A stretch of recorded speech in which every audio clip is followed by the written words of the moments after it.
성숙한 신앙인은 힘을 뺄 줄 압니다. 라는 제목으로 하나님의 말씀 듣겠습니다.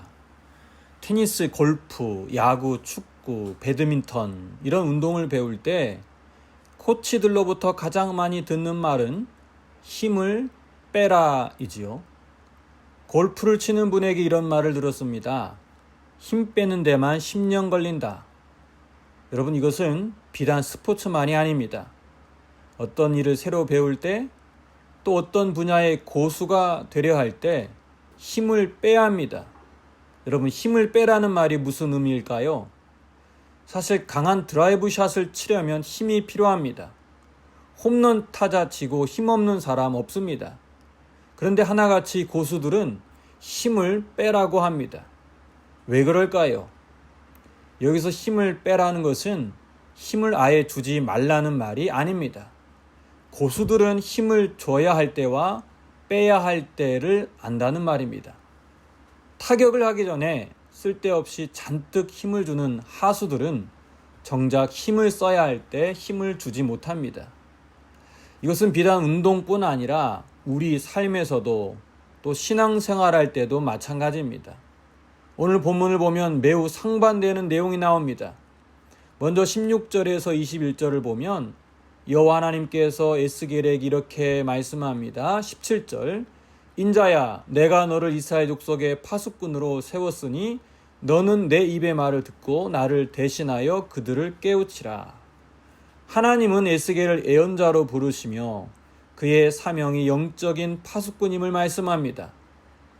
파수꾼은 에스겔뿐 아니라 이사야, 에레미야에서도 자주 등장하는 개념으로 예언자의 역할이 어떠해야 하는지를 상징적으로 보여줍니다.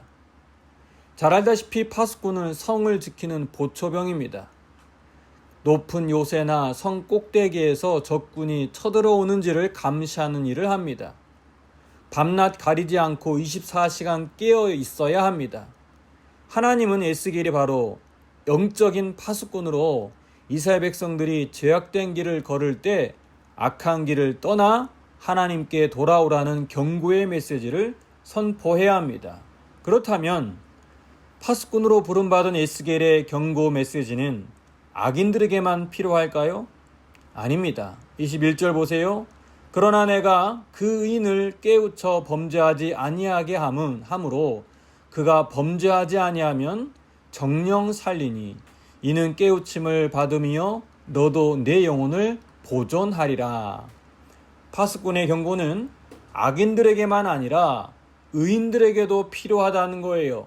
여러분, 과거에 하나님 잘 믿는 사람은 앞으로도 죄를 짓지 않습니까? 절대 실족하지 않을까요? 그동안 아무리 신실하게 잘 믿어도 연약한 우리 인생은 유혹과 시험에 언제든 넘어질 수 있습니다. 그래서 하나님은 에스겔에게 악인뿐 아니라 의인에게도 경고의 메시지를 선포하라는 것입니다. 즉, 파수꾼은 의인과 악인 모두에게 필요합니다. 이 새벽의 말씀을 듣고 평생 기도하는 여러분에게도 반드시 싫은 소리를 하는 영적 교사와 같은 파수꾼이 필요합니다. 에스겔은 이 파수꾼의 사명을 감당하도록 부르심 받았습니다.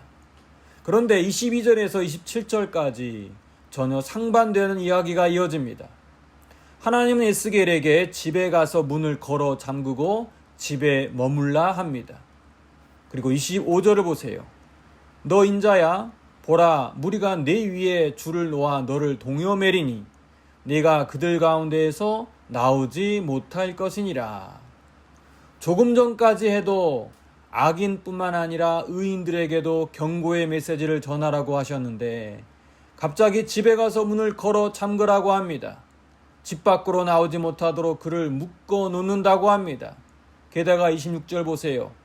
내가 내 혀를 내 입천장에 붙게 하여 네가 말 못하는 자가 되어 그들을 꾸짖는 자가 되지 못하게 하리니 그들은 패역한 족속임이니라. 이제는 아예 혀를 입천장에 붙게 해서 말 못하는 자로 만들어 버립니다. 여러분, 도대체 하나님은 에스겔에게 왜 이렇게 하는 것일까요? 무슨 뜻일까요? 저는 이 본문을 읽으며 사도행전에 나온 청년 사울의 회심이 생각났습니다. 사울은 당시 예수 믿는 사람을 박해하는 바리새파 사람이었지요. 그리스도인을 찾아 옥에 가두고 죽이는 일을 하는데 가장 앞섰던 인물이었습니다. 그런 그가 다메섹으로 가는 길에 부활의 예수님을 만나게 되고 180도 변화됩니다. 하나님은 그를 이방인의 사도로 삼으셨지요. 그러면 그가 바로 온 천하에 두루다니며 복음을 전파했을까요? 여러분, 제가 얼마 전까지만 해도 예수 믿는 사람들 박해하고 죽였던 사람이었습니다. 그런데 예수님 만나 변화되었습니다. 여러분도 저처럼 회개하고 복음을 믿으세요. 여러분, 이렇게 했을까요? 사울은 분명 회심했고 이방인의 사도로 부름받았지만 곧바로 대중 앞에 서지 않았습니다. 갈라디아서 1장 17절 18절을 보면 회심한 사울은 다른 사도들이 있는 예루살렘으로 가지 않고 아라비아로 가서 그곳에서 약 3년간 머물렀다고 합니다. 성경은 이 기간 동안 사울이 어떤 일을 했는지 정확히 기록하고 있진 않지만 복음에 대한 깊은 묵상과 자숙, 그리고 앞으로 사역을 준비하는 시간을 가졌을 것으로 봅니다. 여러분, 우리는 종종 유명인이나 연예인들이 예수님을 믿은 후에 얼마 지나지 않아 매스컴이나 대중 앞에 나와 간증을 하는 경우를 봅니다. 그들의 진정성을 의심하는 게 아니라 좀 더 시간을 가지고 속사람을 단단하게 하는 시간이 필요하지 않을까 생각해 봅니다. 이제 막 예수님 만나고 자신이 구원받는 게 감격스러워 많은 사람들 앞에서 그것을 말하고 싶은 마음은 이해가 가지만 겸손한 자세로 그리스도인으로서 양육과 훈련을 받는 과정이 더 필요하기 때문입니다. 저와 여러분도 마찬가지입니다. 감격스러운 성령 체험과 기도 응답을 받았을 때 그것을 많은 사람들 앞에서 전하고 그래서 복음을 증거하고 싶지만 그것은 자칫 자기 자랑이 될 수 있습니다. 연약한 우리는 또 죄를 짓고 과거의 습관으로 쉽게 돌아갈 수 있습니다. 이 일로 하나님의 영광이 가려질 수 있습니다. 오늘 본문에서 하나님이 에스겔을 예언자로 부르시며 그를 파수꾼의 사명을 주셨지만 하나님은 그가 바로 사람들 앞에 서서 예언하지 않게 하셨지요. 오히려 그를 집안에 고립시키고 침묵의 과정을 통해 자신의 힘을 의지하지 않고 오직 하나님의 능력을 붙들도록 하셨습니다. 그의 침묵은 그의 입을 닫고 여는 것이 오직 하나님의 손에 있음을 보여줍니다. 사울이 회심 후 아라비아 사막에서 3년 동안 머문 것도 마찬가지입니다.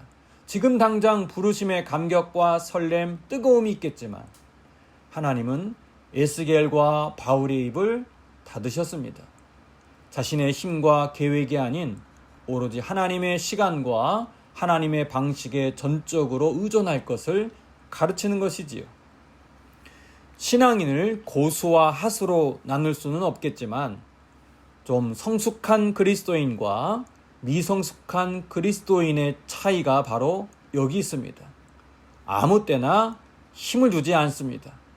여러분, 최선을 다하지 않는다는 말이 아닙니다. 성숙한 그리스도인은 하나님의 강한 부르심이 있더라도 주님의 시간과 방법을 의지하며 침묵하고 기다리며 준비하는 사람들입니다. 저와 여러분이 그런 성숙한 신앙인 되기를 소망합니다. 하나님의 부르심의 감격과 뜨거움이 있더라도 내 힘을 의지하지 않고 하나님 의지하며 하나님의 시간과 방법을 묻고 기다릴 줄 아는 여유를 갖게 하옵소서.